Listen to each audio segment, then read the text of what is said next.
நாள்தோறும் குரங்கு மயில்களுக்கு உணவுகள் வழங்கப்பட்டு வருகிறது. அது அனைத்தும் உதவி செய்தவர்களை தான் சாரும். இது ஒரு இடம் இல்லை, இந்த இடத்துல வந்து பார்த்திங்கன்னா ஒரு 50க்கும் மேற்பட்ட குரங்குகள் இருக்கிறது. இப்போ தான் போட்டேன் குரங்குகளுக்கு தக்காளி. அதுவும் பார்த்திங்கன்னா எல்லாம் சாப்பிட்டு கொண்டு இருக்கிறார்கள். அதாவது ரொம்ப குட்டி குட்டி குரங்கெல்லாம் இந்த இடத்தில் இருக்கிறது.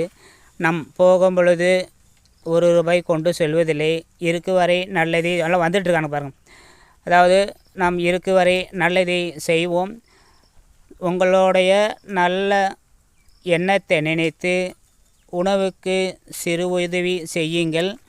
இது அனைத்தும் இந்த மாதிரி குரங்குகள், அதேபோல் மாலை நேர மயில்களுக்கு உணவுகள் தொடர்ந்து நாள்தோறும் வழங்கப்பட்டு வருகிறது. இப்போ ஜூ பண்ணுறேன் பாருங்கள், எவ்வளோ குட்டி குரங்கு சாப்பிட்டு கொண்டிருக்கான்னு நீங்களே பாருங்கள். நான் பக்கத்துக்கு கொண்டு போகிறேன் பாருங்கள், அதில் பயப்பட மாட்டானுங்களுக்கு.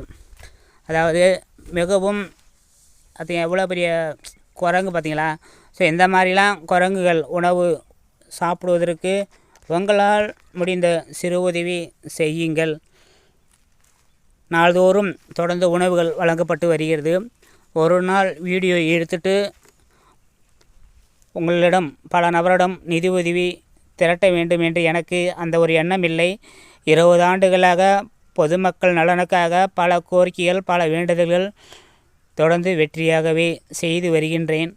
உங்களால் என்ற சிறு உதவி பாருங்கள், நீங்களே பாருங்கள் எத்தனை கொட்டி குரங்கு வருதுன்னு பாருங்கள். இல்லை இப்போ தான் வந்துகிட்டு இருக்கிறானுங்க, இப்போ தான் அங்கேருந்து வந்துட்டுருக்கானுங்க. இப்போ தான் வந்து ஹார்ன் அடித்தேன். ஸோ அதனால் உங்களால் என்ற சிறு உதவி செய்யுங்கள். அதுவும் நீங்கள் நல்லதே நினைத்து உதவி செய்தால் உங்களுடைய தொழில்கள் நன்றாக இருக்கும். நீங்கள் செல்கின்ற பணிகள் அனைத்தும் தடையின்றி சிறப்பாகவும் மிகவும் அருமையாகவும் இருக்கும். அதுவும் குரங்கு மயில்களுக்கு உணவுக்கு உதவி சென்றால் உங்களோட அனைத்து பணிகளும் சிறப்பாகவே இருக்கும். நல்ல எண்ணம் நினைத்து சிறு உதவி செய்ய முடிந்தால் உதவி செய்யுங்கள்.